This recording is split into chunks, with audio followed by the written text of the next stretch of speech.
Привет, друзья! Сегодня сразу несколько главных новостей, которые переплетаются в мировую политику, экономику и европейскую часть жизни. На Корейском полуострове звучат новые заявления Ким Чен Ына. В Китае и России обсуждаются неожиданные контакты, а во Франции назревает налоговый скандал, который может затронуть крупнейших миллиардеров. Я разберу, почему Уоррен Баффет вышел из одной из самых прибыльных сделок в истории и что это значит для мирового рынка. В Берлине начинается неимоверный городской проект с большим акцентом на экологию. В Германии министр транспорта представляет нового руководителя Deutsche Bahn, но реакция оказывается совсем не такой, какой он ожидал. Дональд Трамп меняет визовые правила, и этим уже обеспокоены крупнейшие компании Кремниевой долины. А на дорогах Германии полиция подвела итоги масштабных проверок автомобилистов, которые показали невероятные результаты. Все эти события складываются в общую картину дня, и впереди много важного. Подписывайтесь на канал, чтобы не пропустить самые интересные последние новости Германии и Европы. Итак, лидер Северной Кореи Ким Чен Ын выразил готовность возобновить переговоры с Соединенными Штатами Америки, если Вашингтон откажется от требований политики денуклеаризации. В своем выступлении на Верховном народном собрании Ким подчеркнул, что ядерная программа Северной Кореи является вопросом выживания страны и не подлежит обсуждению. Он также отметил, что у него остались хорошие воспоминания о встречах с президентом США Дональдом Трампом. Ким отверг любые попытки Южной Кореи участвовать в переговорах, заявив, что Пхеньян не будет вести диалог с Сеулом. Он также распорядился переписать Конституцию, закрепив в ней постоянное разделение Корейского полуострова. Предложение Кима о переговорах с Соединенными Штатами Америки поступило на фоне его недавнего визита в Пекин, где он присутствовал на военном параде, организованном Китаем, и встретился с президентом России Владимиром Путиным. Это указывает на укрепление связей между Северной Кореей, Китаем и Россией. В то же время президент Южной Кореи Ли Чжэ Мён предложил более прагматичный подход, поддержав возможность соглашения, которое заморозит производство ядерного оружия Северной Кореи вместо требования полной денуклеаризации. Он также раскритиковал неэффективность длительных санкций и призвал к возобновлению межкорейского диалога для решения нарастающего напряжения.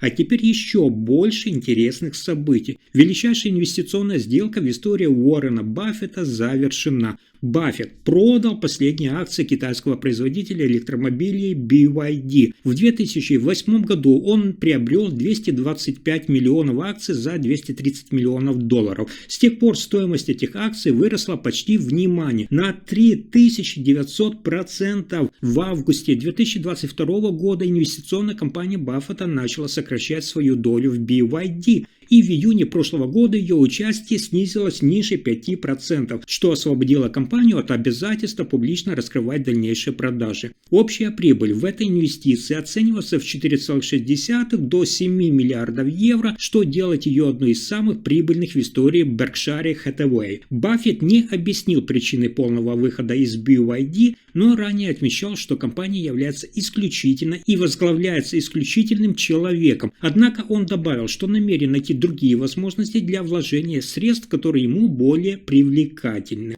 И еще интересные новые неожиданные новости. В Берлине в районе Шоневальде вскоре откроется первое общественное велопарковочное здание. Проект начнет реализовываться еще в этом году на территории вокзала. Здание будет двухэтажным и выполнено из экологически чистого дерева. Ожидается, что оно обеспечит около 800 парковочных мест, из которых примерно 240 будут оснащены дополнительной системой безопасности, разработанной компанией Infravelo. Кроме того, предусмотрено 10 мест для больших велосипедов, таких как грузовые велосипеды или велосипеды с детскими прицепами. В дополнение к парковке планируется создать сервисный центр с веломастерской, пунктом проката велосипедов и станцией для самостоятельного ремонта. Также будет установлена крытая парковка на 300 велосипедов, из которых 110 мест будут дополнительно защищены. Далее новости из Европы от соседей, на которые стоит обратить внимание. Во Франции обсуждается введение нового налога на богатство, предложенного левыми политиками. Идея заключается в том, чтобы люди с состоянием более 100 миллионов евро платили ежегодно минимум 2% налога на свои активы, включая компании и нереализованные прибыли. Этот налог, названный в честь французского экономиста Габриэля Зукмана, мог бы приносить бюджету до 15 миллиардов евро в год. Однако предложение встретило резкую критику со стороны французских миллиардеров. Бернар Арно, глава и главный акционер люксового концерна Louis Vuitton, назвал идею абсурдной и сравнил ее с коммунизмом. Согласно оценкам агентства Bloomberg, его состояние составляет около 144 миллиардов евро, что означало бы уплату более 2,8 миллиарда евро налогов в случае введения этой меры. Предложение о налоге на богатство стало частью политического давления на нового премьер-министра Франции Себастьяна Лекарню. Его правительство, имеющее меньшинство в парламенте, нуждается в поддержке социалистов для принятия бюджета. Социалисты настаивают на значительных уступках, включая повышение налогов для самых богатых граждан. А дальше еще интереснее. 22 сентября 2025 года министр транспорта Германии Патрик Шнайдер представил нового руководителя Deutsche Bahn Эвелину Паулу и ее команду. Однако презентация новой стратегии компании обернулась неудачей. Вместо ожидаемой поддержки министр столкнулся с критикой и протестами со стороны профсоюзов. Эвелина Паула, ранее занимавшая пост в Министерстве транспорта, была назначена на должность главы Deutsche Bahn в надежде на ее опыт в реформировании государственных структур. Однако ее назначение вызвало недовольство среди сотрудников компании и профсоюзов, которые выразили сомнения в ее способности справиться с задачами, стоящими перед железнодорожным гигантом. Министр Шнайдер заявил, что сегодня начинается новый этап для Deutsche Bahn, однако его слова не смогли развеять опасения работников и общественности. Критики отмечают, что без политической поддержки и реальных изменений в управлении компанией реформы могут не привести к желаемым результатам. Представление новой команды и стратегии завершилось неудачно, и теперь перед Эвелин Паулой и ее коллегами стоит сложная задача – восстановить доверие сотрудников и пассажиров, а также эффективно реализовать намеченные реформы.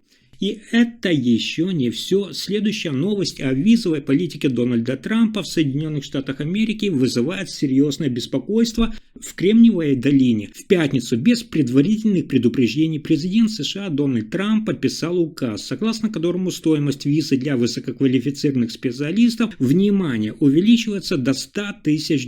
Это решение вызвало обеспокоенность и напряженные дискуссии среди технологических компаний в Кремниевой долине. В течение 36 часов после подписания указа стартапы и крупные корпорации пытались понять, как новые условия повлияют на их бизнес. Многие компании, включая Tesla и SpaceX, обеспокоены возможными последствиями для привлечения иностранных специалистов. Ранее Трамп высказался в поддержку виз H-1B, которая позволяет высококвалифицированным специалистам работать в Соединенных Штатах Америки. Однако новое решение о повышении стоимости визы вызвало критику среди представителей технологической отрасли, которые считают, что это может затруднить привлечение талантливых кадров. В ответ на изменения некоторые компании начали рассматривать альтернативные варианты, включая расширение операций за пределами Соединенных Штатов Америки. Однако, по мнению экспертов, такие шаги могут занять значительное время и потребовать дополнительных инвестиций. Новые меры Трампа уже получили поддержку со стороны некоторых политических кругов, однако в технологическом сообществе продолжается обсуждение и критика. Ожидается, что в ближайшие недели будут проведены дополнительные консультации и обсуждения, чтобы найти оптимальное решение для всех сторон.